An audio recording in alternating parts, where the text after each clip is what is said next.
Welcome back to this. Not a welcome back. This today is actually the birth of what we call the idea tennis between Asher and Jessica Velez-Benito. Let me say that name proper, but I'm gonna call her Jessica VB because it's a shorter version for me. But we're gonna be doing this thing what we call idea tennis for the foreseeable future. Both of us get to have a conversation. So if you guys don't know who Jessica VB is, she is an incredible business coach. She's also my business coach and the person I come to when I have ideas that I want to bounce back and forth. This is where the idea tennis was born. And the two of us somewhat in the same mindset space where we really want to grow. So we decided we're gonna do this podcast where we come together and just kind of share ideas. And you're here today because Jessica, I love you so much, my friend, and you gonna get to really spark some curiosity in my mind. So before we get into what this conversation gonna be about, if you don't mind sharing a little bit about you, just a little bit about you, and if you don't mind telling folks a little bit about me too. Asher, my guy, I have so much love and respect for you. When the first time I met you, I knew that you were going to be a lifelong friend. I had Mm, no idea of the magic we'd be creating together. One of the things that really impressed me about you is that you are never satisfied with enough. mm, As an immigrant, starting over in a new country with your family, then deciding that you wanted to live a life of service and join the military for 22 years. And then when that season of your life was over, figuring out what was next, your story just continues to unfold in the most beautiful, magical way possible. And I am so proud to know you, to call you my friend, to be a part of your journey, and to see where we're going to go together. Sky's the limit, I believe. And a little bit about me, I guess. mm, I want to say that's going to be a pun on today's conversation, a little bit about me, but just I'm going to say facts about me for those of mhm, you who don't know who I am. I am Puerto Rican, born and bred in the Bronx.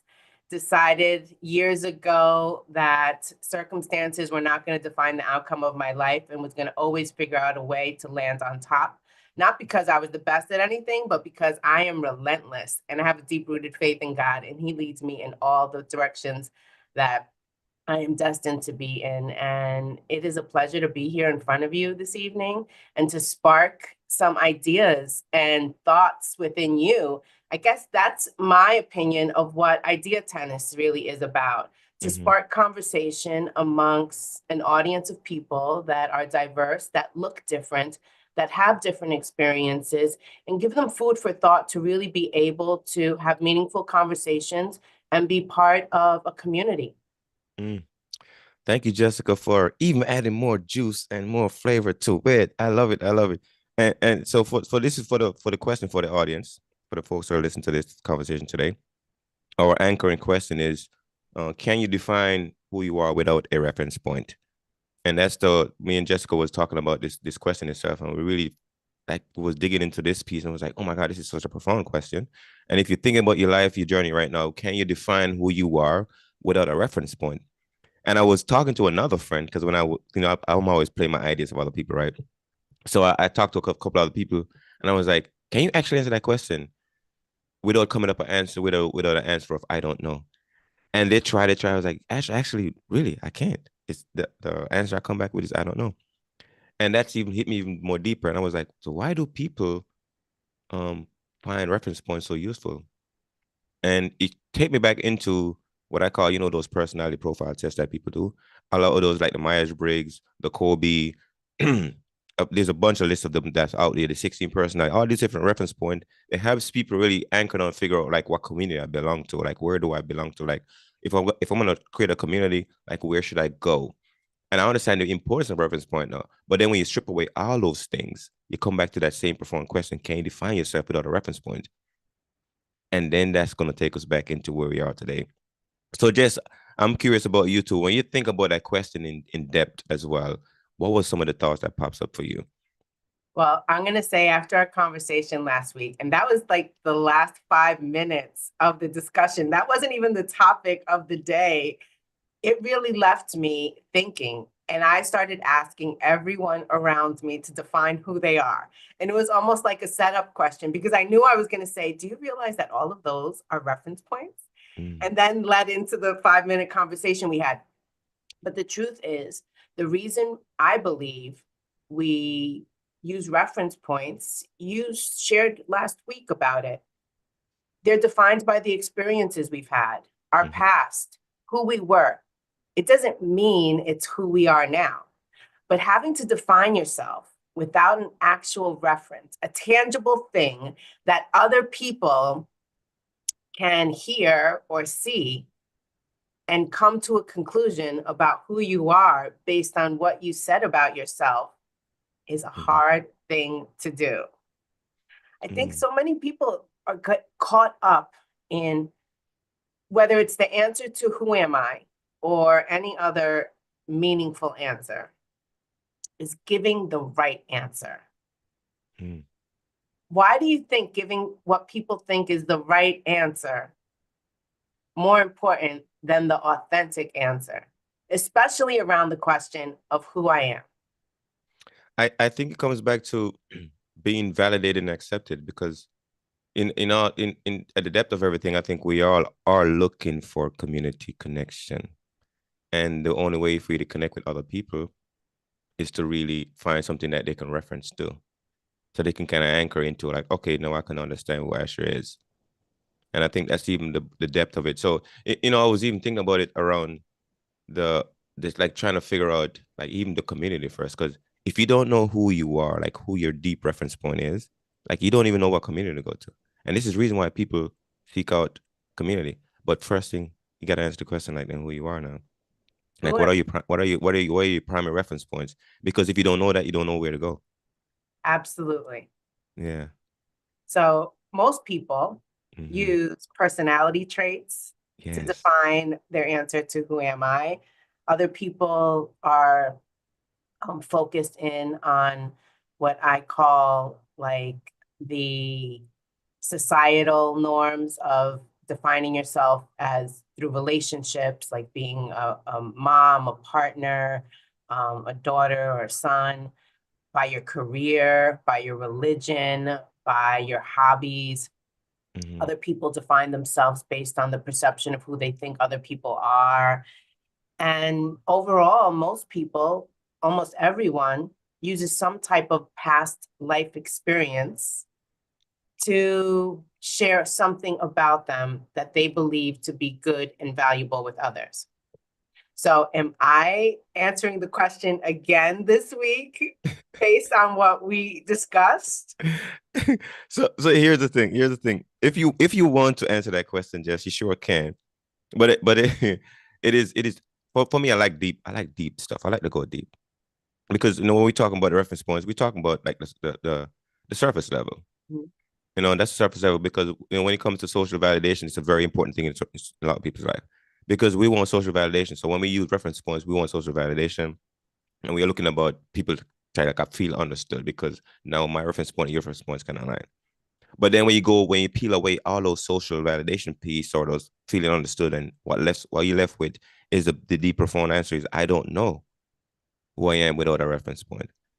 Because it's very hard to define yourself without a reference point. Because you show up to this planet, right, and you meet people, and then people tell you who you are, your parents, so forth and so on, give you a name, then they tell you who you are, tell you what place you belong to, what community organization you belong to. All those things are put or placed on you. But then when you strip away all those things, you come back to the same question. I don't know. I don't know. But if you want to answer that question, just I would love to know what answer you have right now.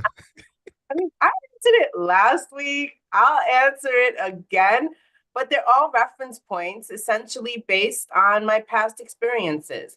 Of Okay, okay. So if you had to give us the answer that you think is the most important thing for us to know about you now, based on your reference point, maybe that's I'm curious about that answer then.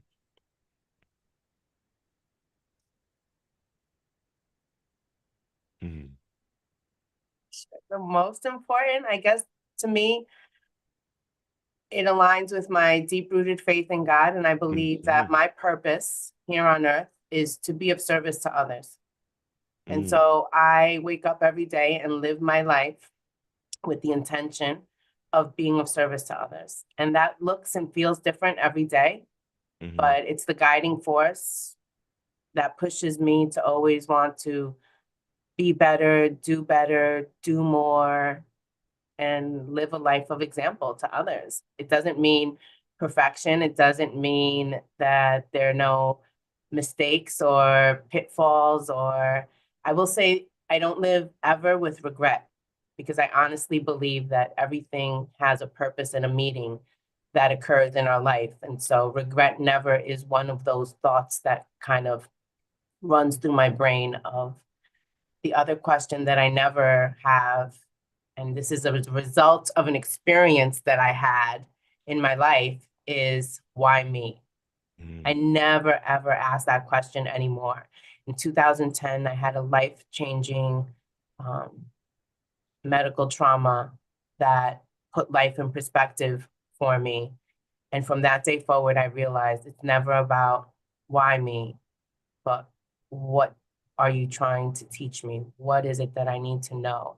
And Mm-hmm. so that's how I define who I am. The rest, people can figure out on their own. You said something beautiful.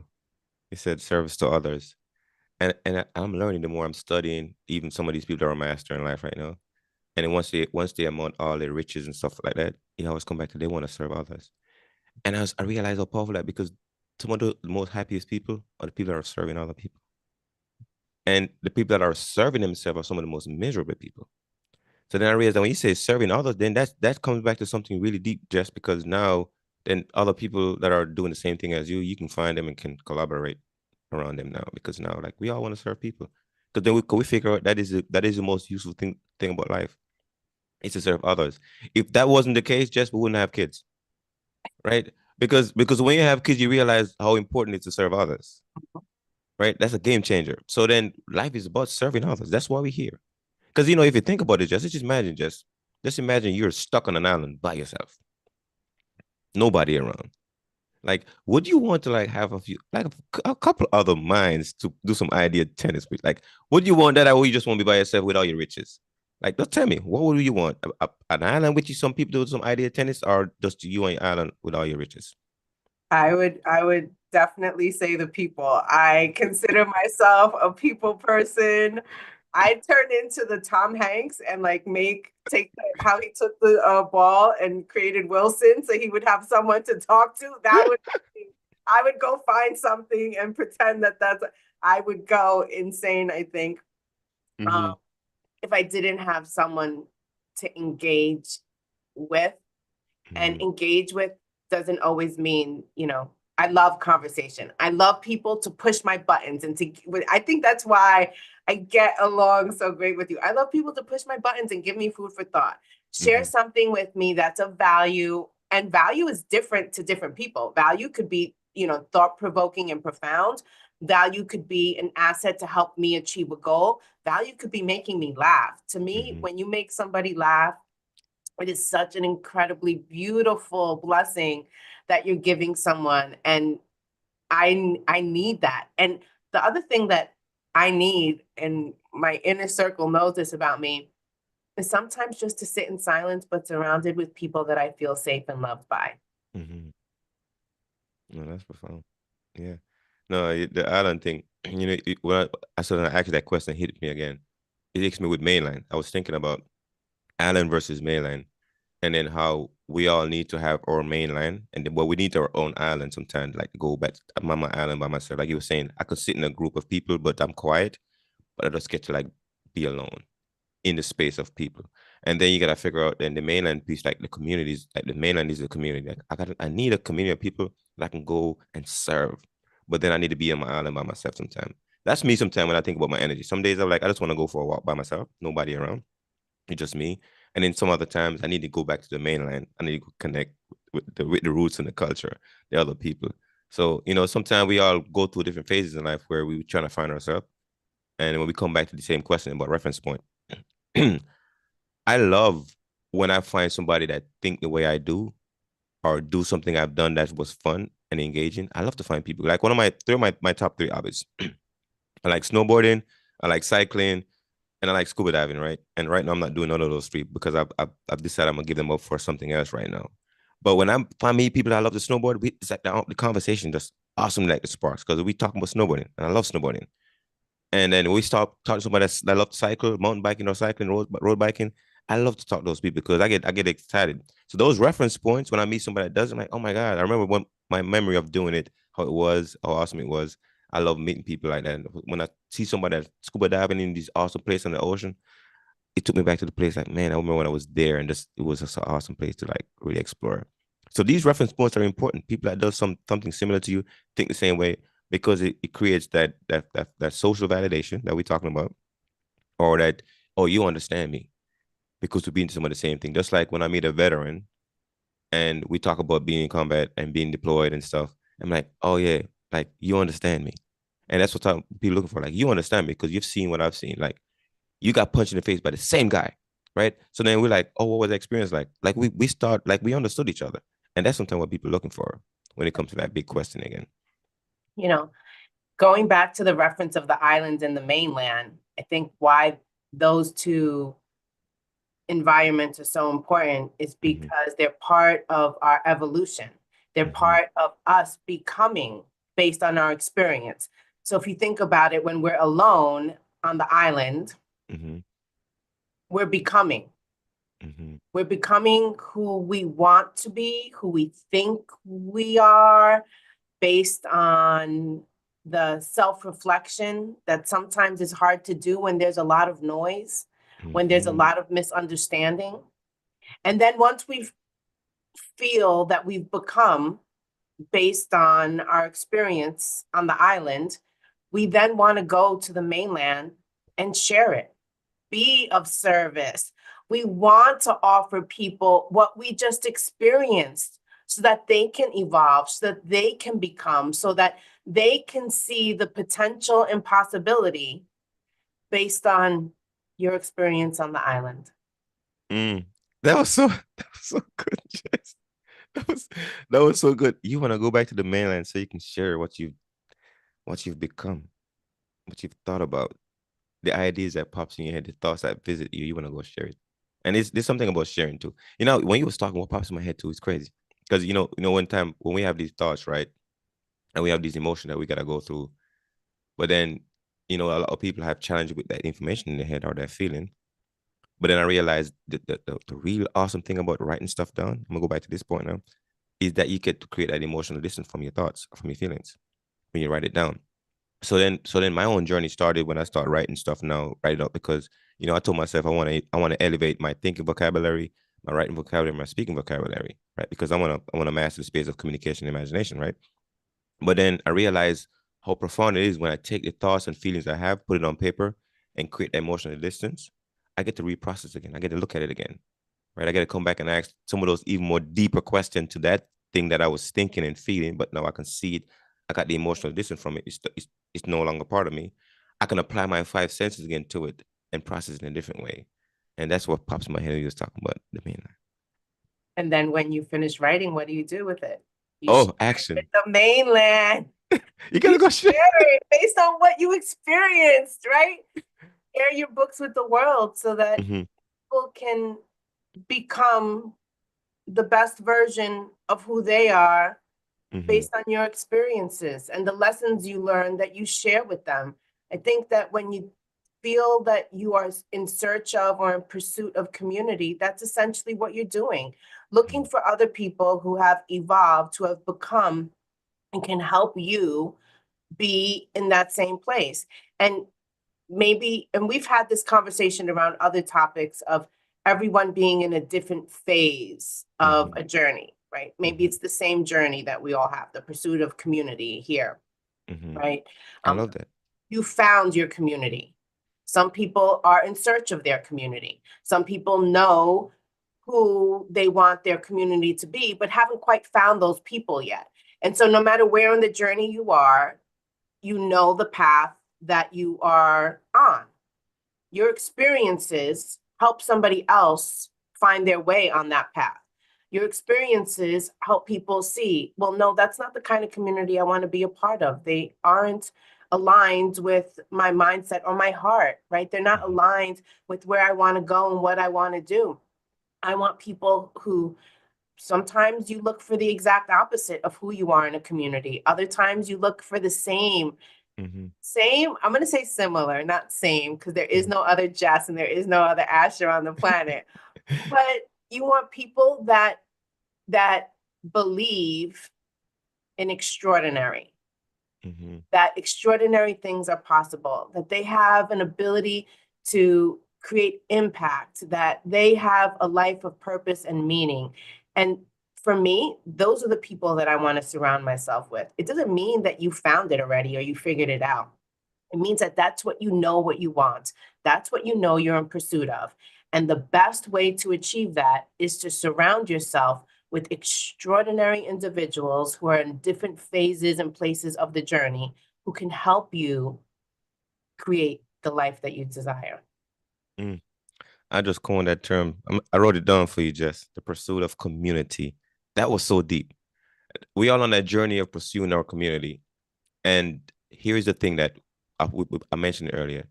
To find that community, first you gotta know your strong reference point, because you can't find that which you not are. Like if we talk about being, right, the being, doing, and the having, right.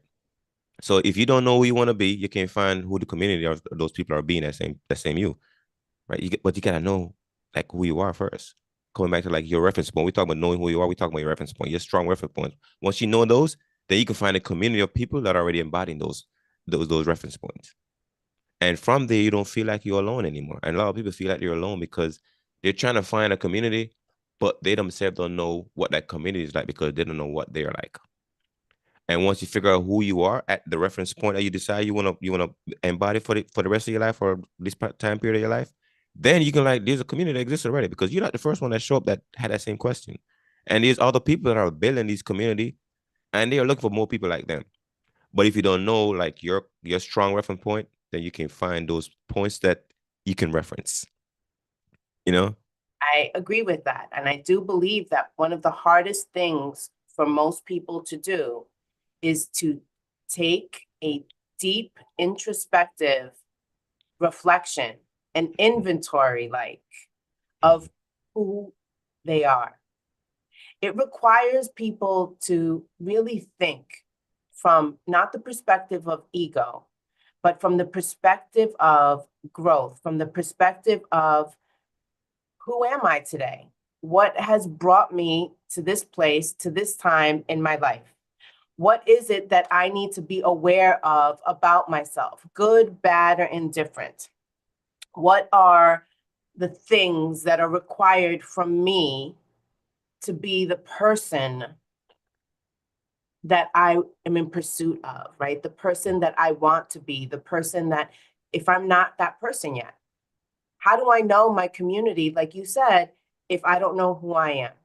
Mhm. What are the impacts that traumas, relationships, finances have played in my life that determine the answer to who I am? Do I have a broke mentality because I've been broke my whole life? Mhm. What does that say about you? Do I Mhm. have a sickness mentality because I've been, plagued with chronic illness my whole life? Like your circumstances do not define your outcome, you do. Do you become submissive to all of the things that you feel have created the circumstances and the vision and the version of your life that you're in right now? Or do you say, these are the fuel to the fire? This is what's going to push and propel me to not be broke, to not live a life of sickness, to not have a limited mentality, to have a mindset of more than enough. And I am that. Like, those are the things that you should use to push you and propel you. But that takes some deep reflection, honesty, and the truth. That is a hard pill to swallow for most people because Mhm. then they see the role that they played in their life. And if you can't accept the role that you played, how can you move forward knowing better and doing better? Mhm. You know, I'm gonna tie a bow on this one because I love what you just say. And we gotta understand that we are the story that make us up.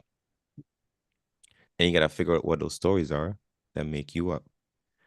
And when I was thinking about my life, that's why I started doing a lot of writing because I was realizing that, Asher, you've been to a lot, you've been on the planet 44 years. You definitely can make a living from the life you've lived. You just gotta go back and look at the stories that make you up and figure out how important are these stories to other people now? And if you go reflect on that, you talk about just reflect on that story, like, yeah, this story was valuable. Like I went through a lot to attain this level I'm at right now. And this thing that I experienced, other people might find valuable. Just gotta figure out how do I organize it now. So go back and figure out you are this that story that make you up. And what are your makeup like?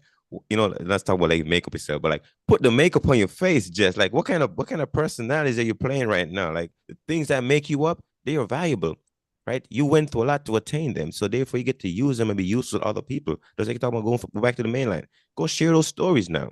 Somebody will listen and find a wisdom in it, and you can find a way to make that useful to somebody else. And when he was talking, I was thinking about what I call the behavior modifying chemicals, right? I was just thinking about when we think about personalities, how much that affect us, like the things that we eat, right? The chemicals that we put, the pills that we take. You talk about being sick, like those things modify your behavior. And if you don't understand those pieces, it would throw you off of start trying to figure out who you are too. You know what I'm saying? The stuff you eat, if it's not playing right in your system, it's gonna throw you off, make you sick, so forth and so on. So we come back to that process, like really trying to peel back those things to understand yourself. You gotta recognize those behavior modifying chemical that are in the stuff that you're consuming and making you sick. And I know you talked about your medical condition way back in the day, but I want to touch on that one because I'm sure you have some stories around that one just that people can find a lot of useful. So tell us that story. So in 2010, well, I'll rewind just a little bit and not go into the detail of all that. But in 2005, I was diagnosed with several chronic medical conditions that left me unable to work my full-time job. Mm-hmm. Um, I was an HR director in nonprofit organizations in New York City. I loved what I did. And so I Mm-hmm. got a lot of passion and purpose through the work that I did with the community. And when I lost my full-time job, because I was a workaholic, uh, yes, I was a mom and a wife at that time in my life, as I still am now, but my work in some ways defined me, gave me Mm-hmm. purpose and meaning, and gave me, that wake up without an alarm clock kind of mindset. And when I lost my full-time job and was now sick, Mm-hmm. and this was my life, anyone who knows me knows that I am very much a type A personality. I like to be in control. I like to steer the ship.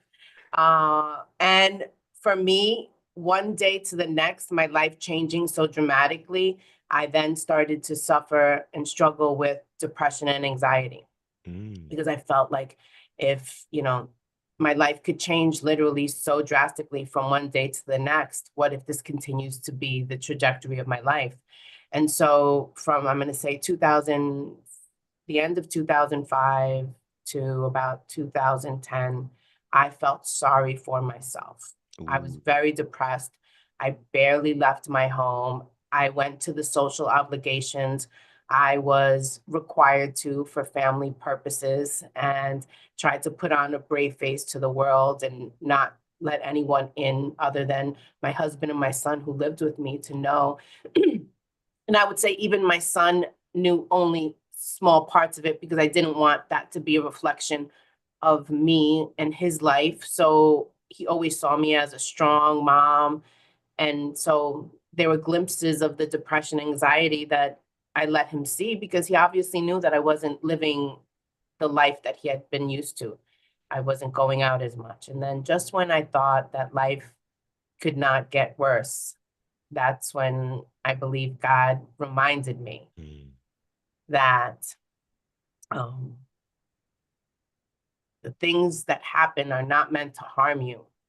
The things that happen are meant to help you grow, evolve, and ultimately arrive at your purpose. And so, just when I thought things couldn't get any worse, I had a history of suffering from migraines.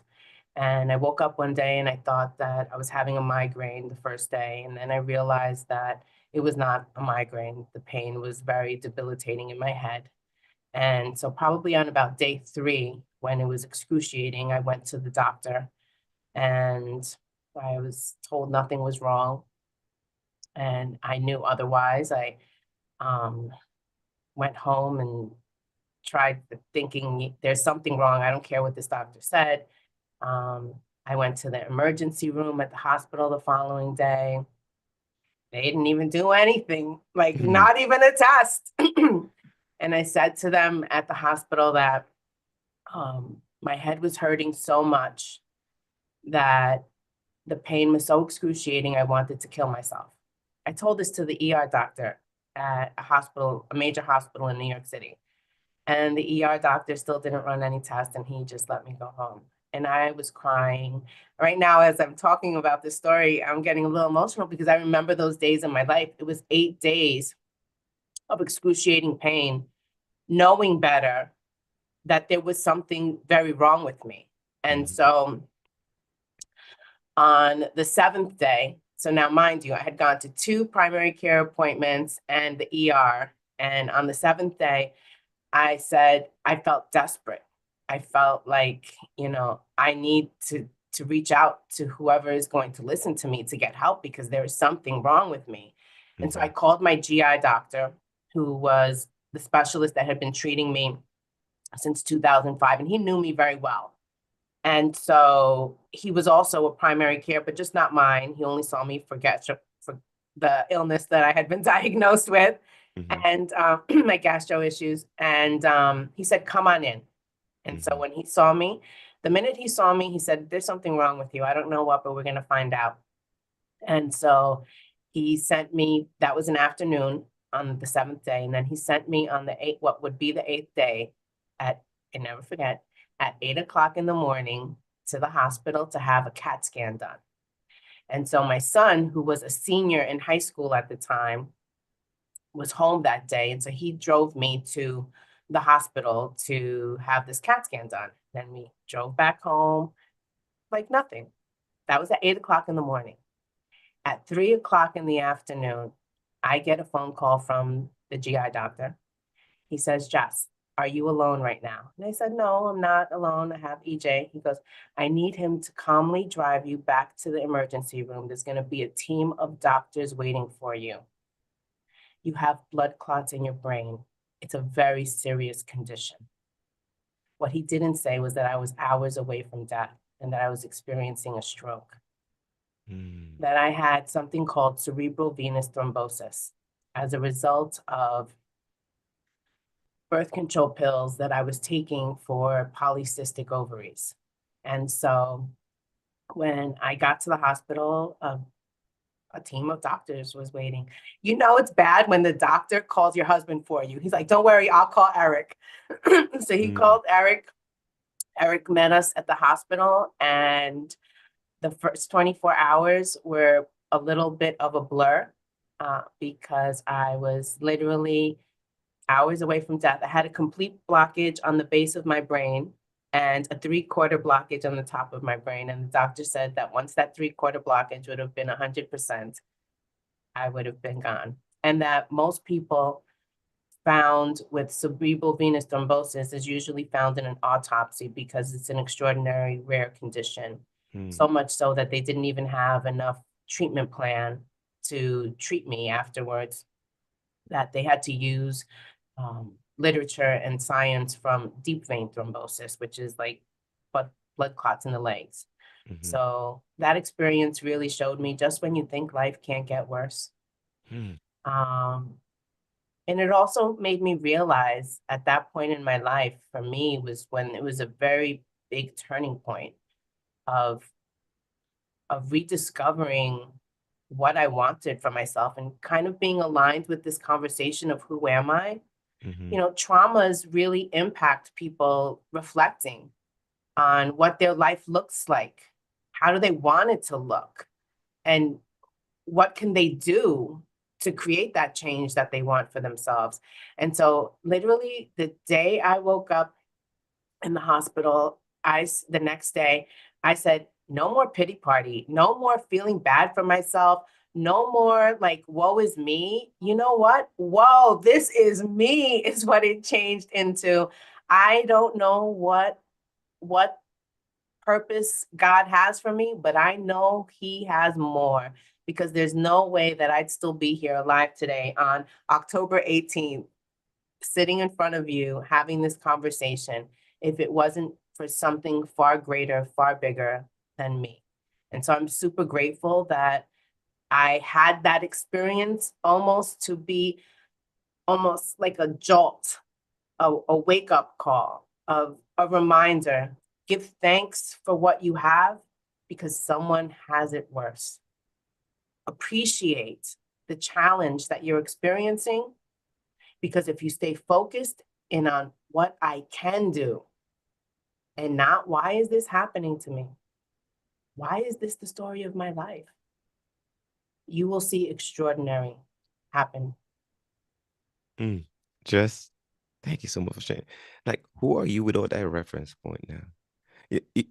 You know, this is the beautiful thing. I would just listen to you and I was like, I was drawn into the story because it's very, very powerful. And then when you recognize like it happened to you, but then it happened for you. But then you get to be useful with it, do something else to impact other people. So now you get like if somebody trying to steal that story from you, you'd be like, hold on, buddy. That story is my story. Like that is my story. So now when people go through those trauma, those experiences that they had that was so dark, that was so heavy, but then when you go back then you reflect on it, and you're like, wait a minute, this was a gift to me now. Like this is a juicy story to tell, so to speak, right? Like when I tell a story and I'm lit up about it because like at one point it was very difficult, but now like I really appreciate because I have a reference point. That reference point compared to like the vision I have for my life now. Like it's such a different contrast. Like I'm very excited about life. Like you're like, whoa, like I'm gonna do something with life. Mhm. And that's that catalyst now kind of put you towards the future you want. And sometimes people don't know how to steer themselves away from that thing that they almost like destroy them and know like, man, where I'm going right now, ain't nothing gonna stop me. Because I was just almost got taken out. So I gotta get to that destination now because now I'm very motivated, right? So I love when you was telling that you can see now your purpose. That's what you're talking about, like going back to really serving others. Like that makes sense, Jess. Like I understand why, right? Because of what happened to you, you were like, I gotta give everybody everything I got before I leave planet Earth. Yes. And that makes sense to me. Yes. Thank you. For me, some big takeaways from that experience in my life, and it would be a message that I would share with everyone, is listen to yourself, Mm, listen to your body, listen to what you know mm, to be true, despite what anyone else is telling you. Because every time someone told me there was nothing wrong, I said, I know better. I'm going to keep going until I mhm, get the right answer, because what mhm, you're telling me is not right. And so if it was not because of that inner voice that I listened to, I wouldn't be here today in front of you. mm. I So wouldn't meet Jess. You tell me I wouldn't get a chance to meet Jess.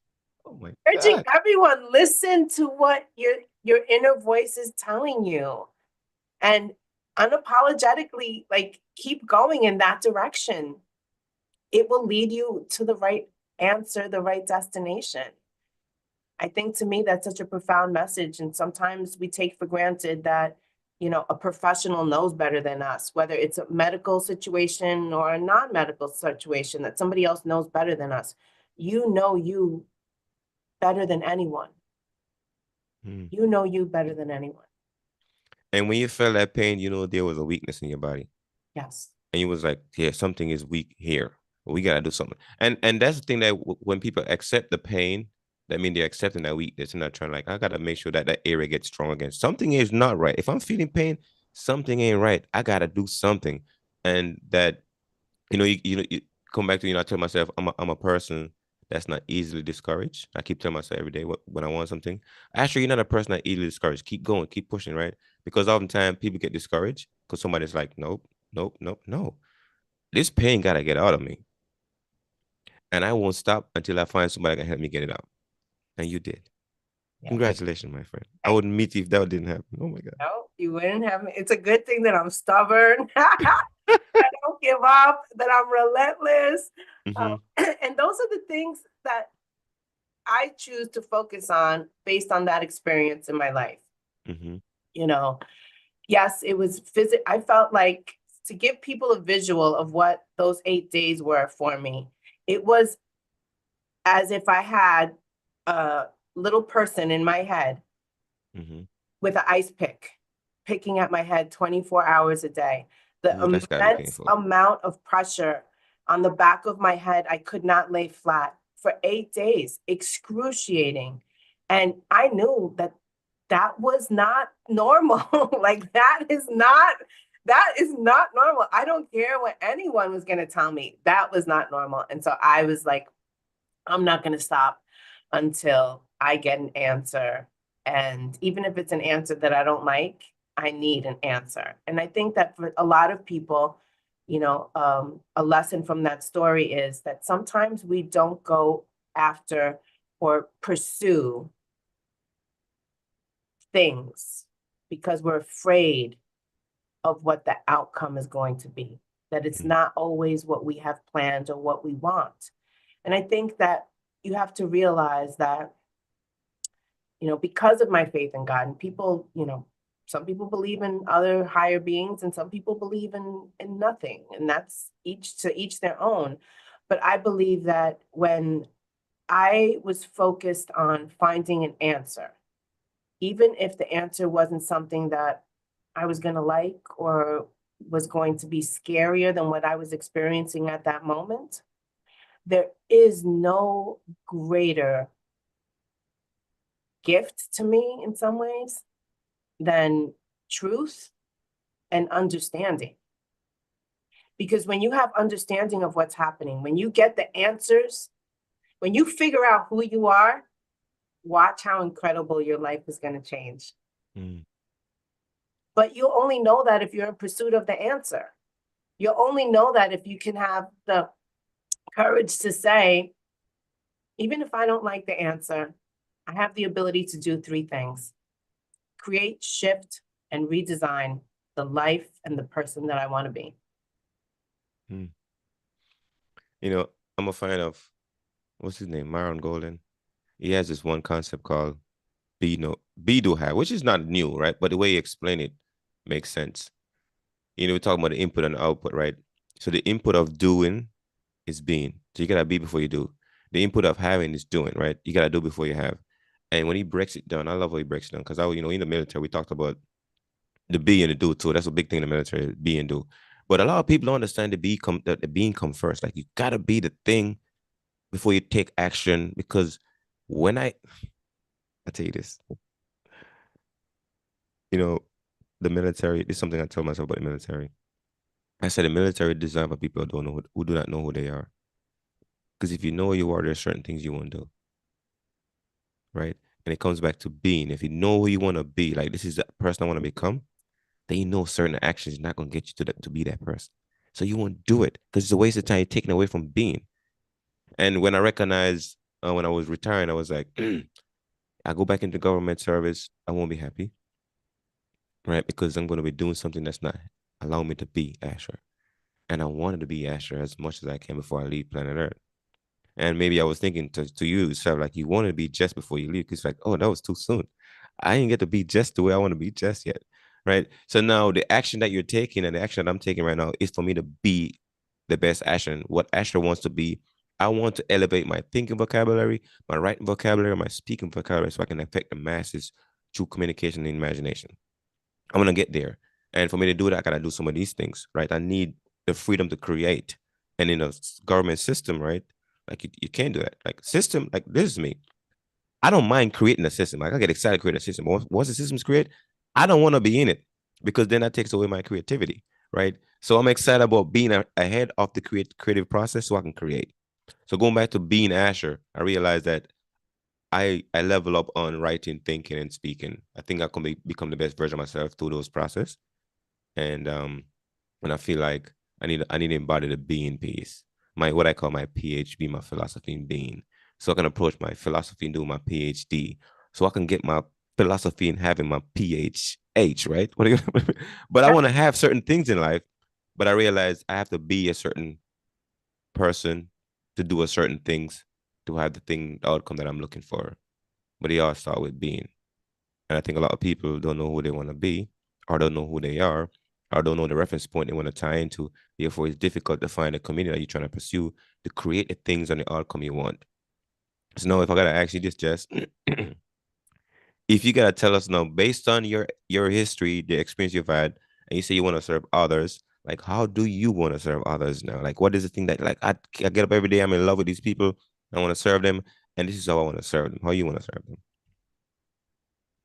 I believe for me, Mm-hmm. based on my experiences and based on the choices that I make moving forward, being of service to others looks and feels different every day Mm-hmm. to different people. Being of service to others, I've bought groceries for friends who, you know, didn't have money to buy groceries for their kids. And they didn't ask, but I showed up to their door with, bags of groceries to fill their fridge. I've done other acts of love um, in service to people that I know and people also that I don't know. I think that one of the things I try to do every day when I talk about living a life of service is creating impact on others. Mm-hmm. And the impact could be different. The impact could be I smile and say good morning to everyone, even if they don't smile or say good morning back, or I say good afternoon, have a great evening, stay blessed, you know, and some people you'll see them, they won't say anything, but they'll smile all of a sudden, right? And so to me, I'm like, I had an impact on that person. I just gave them a moment of happiness, even if it's just for the few seconds that they were smiling back at me. Mm-hmm. And I want people when I'm no longer here on this planet, and God willing, that's going to be a way long time from now with all the evolution in science and nutrition and supplementation, that when people reflect, and this was a profound thought that I recently had because my abuela, my grandmother, recently passed away, Mm-hmm. and shared the eulogy at her funeral mass. And I thought about deliberately what I was going to say about her and how she lived her life and what impact it was on so many people. And she was an uneducated, housewife, Puerto Rican from the Bronx, taught herself English at 66 years old by watching PBS. And then I think and I reflect on my life and I'm like, well, the person that stands and eulogizes me, what are they going to say about me in my Mm-hmm. life? And so every day that I live towards creating I say, the story of what'll be eulogized with Jess and her life. I want people to look 20 years from I'm and not even necessarily wait till I'm dead, but reflect and say, oh yeah, I know Jessica, Mm-hmm. and have a good thought. Or say, she she created an impact on me. She doesn't even know it.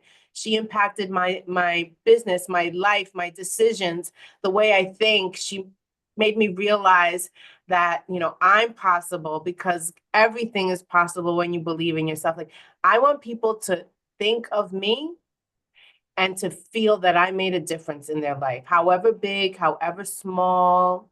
That's what I want the story of my life to be. Mm. Well, I can tell you right now, Jessica VB, you are a lady of significance in my life. I'm just saying that. You've been impacting me already.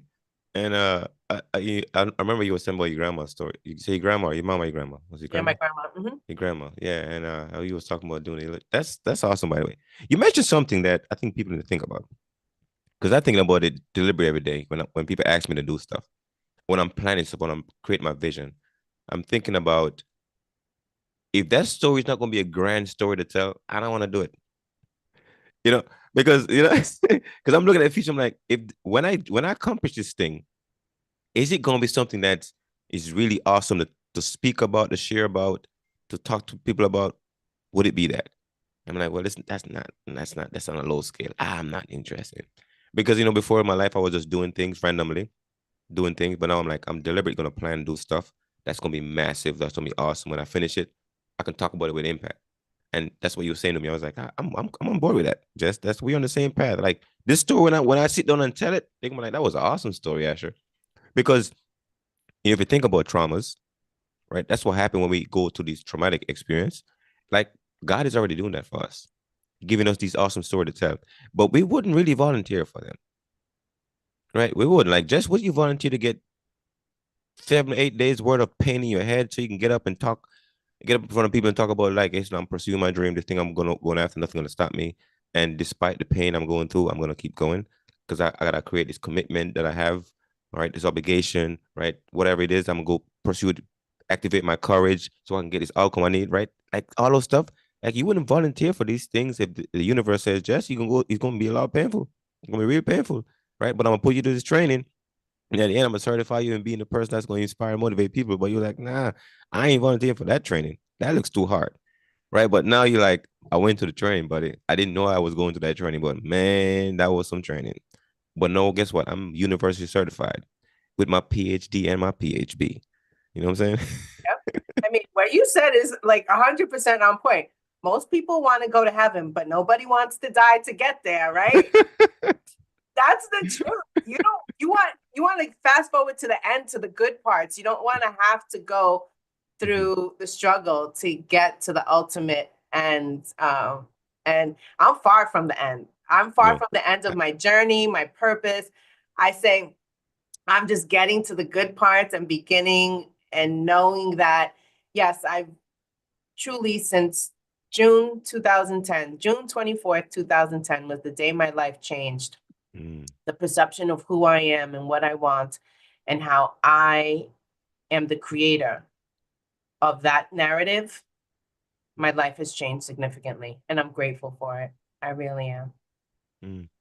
So for the folks that are listening to this idea tennis with me and Jessica VB, it's gonna be a regular thing, folks. We're gonna get to sit down and talk. We're gonna find some great question to ask because I think questions are more important than answers because question drive direction. And today the direction we want to drive into is ask the question about can you define who you are without a reference point? And when you realize that you can equalize the world, you can level the playing field the world because anybody you ask that question, they're gonna come back to I don't know, which means that all they're doing is they have a more stronger connection to their reference point than you, right? And then you gotta figure out what are those reference points that they're gonna have a really strong association with, and how useful are those reference points for you. Know, like Jessica reference point with her headache, that illness, right? No, that becomes a very core part of what makes her story up, and she get to tell that story now with purpose and with meaning and with impact and with um significance, so forth and so on, right? You can build that up. So think about that question for you for your life right now. Like, can you define who you are without a reference point?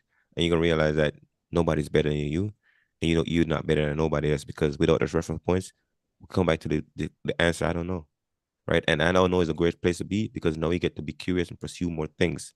Because oftentimes when people get that answer, but I don't know, they feel like they're not great. No, everybody don't know. Like nobody know nothing. Because the more you know, the more you realize, the more you don't know, right? And everything that you think you know, you accumulate, and therefore it can be taken away anytime, right? Just like you can have this amnesia, like you forgot everything. Then guess what? You in this place again? I don't know, right? Because that's the place that we came from, the place we're going back to, right? I don't know because you don't know. Because everything you're doing right now, you make it up, and that can be taken away from you, and you're left with what? I don't know. And that was like the universal point for me was like, Asher, you don't know, and therefore you gotta really appreciate, gotta be grateful, because everything that you think you know, God give it to you, right? I love when you're talking about like just you can see me right now, right? If you close your eye, open your eyes, you can see me, but you can't make yourself see, right? You can talk, but you can make me listen, right? Or I can, you know what I'm saying? So all these things that we think we know, like these 5% perception, they're given to us, because I can get up and walk, right? But I can't make my leg move.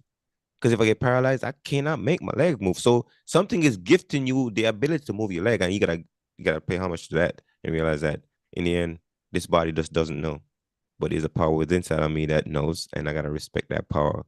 Whatever you want to call that power is, but that power is very important. Over to you, my friend. You still there? Still here. I'm excited of what the future conversations are going to sound like, what the topics are. And if anyone has suggestions on questions they'd like for us to discuss, I would say Mm-hmm. like drop it in the comments for us to Mm-hmm. be able to really create and build a community of thinkers and doers and people who are ready to level up and grow.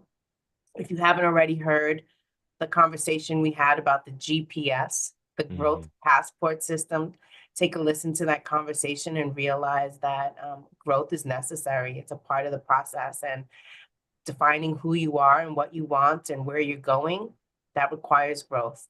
So I'm going to challenge you all based on this conversation that we've had today What are you in pursuit of? What are you willing to do today, tomorrow, to create the life that you desire?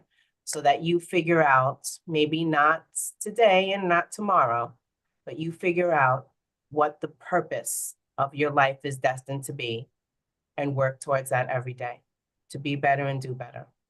Mm. Idea Tennis is born today. What is it? 18 October 2024 with me and Jess. We're gonna chat. Guys, this is awesome. So Jess, we gotta wrap up. Yes. So here's my wrap up, right? So my biggest takeaway, I'm gonna find out your my biggest takeaway is coming back to that big word is persistence, pursuing the community that you want to build. When you said that, I was like, I'm writing that down because I realized that sometimes that's what we all pursue a community of people that understood us, that would socially validate us and says, yeah, sure, you're not crazy. Like the stuff you're thinking, I'm thinking it too. Like that thought visit me too. And we get to like really do the idea tennis spark around that piece and really, really like find like we are useful to like the people that we want to serve. Because at the end of the day, I just want to be useful. This is me. I just want to be useful to people that gonna find what I have valuable. What about you? What's your biggest takeaway? My biggest takeaway, interestingly enough, is the whole concept of the island and the mainland. And I Mm, think both are equally as important and necessary in the journey of becoming who we are. And so using that time that we have on the island to really grow, to challenge ourselves, and then take the lessons, take the growth, and go share it with the people on the mainland to be able to allow them to become based on what you've learned and what you've experienced in your life. mm. So thank And you. with that, folks, we'll say Idea Tennis's birthday today. You get to hear a lot about this going forward. And listen, right now it's streaming on YouTube under the Pandora's Awareness podcast platform. We're gonna create a channel. That's what I'm thinking right now. Just we can create a channel on there, like just like a little sub channel or playlist, something, and we just kind of put our content on there. For now, maybe we create a YouTube channel later on, but right now we're gonna house it there. But then as far as audio wise, if you guys hearing this, we're gonna create an audio. ID is gonna be called Idea Tennis on its own for now. On all the regular audio streaming platform, you're gonna be able to find it there. But as far as YouTube right now, it's gonna be on a Pandora's Awareness podcast. That's my main podcast. Is Pandora's Awareness podcast where a lot of my stuff is at. But then the chat for you, you're gonna see the face of me and Jess. That's where it's gonna be at right now. This episode gonna be there. But then we're gonna definitely have a place where we just do it for audio version on your regular streaming platform. You can find the conversation there. So with that, folks. Anyway, just let us know if you want anything that you want us to talk about. And as always, we always finding ways to promote our stuff, the stuff that we using to consolidate and distribute information that we whether through books or whether it's to, our business, so forth and so on. You can definitely find those stuff there. We're gonna leave in the show notes as well. But with that, folks, make it an awesome day.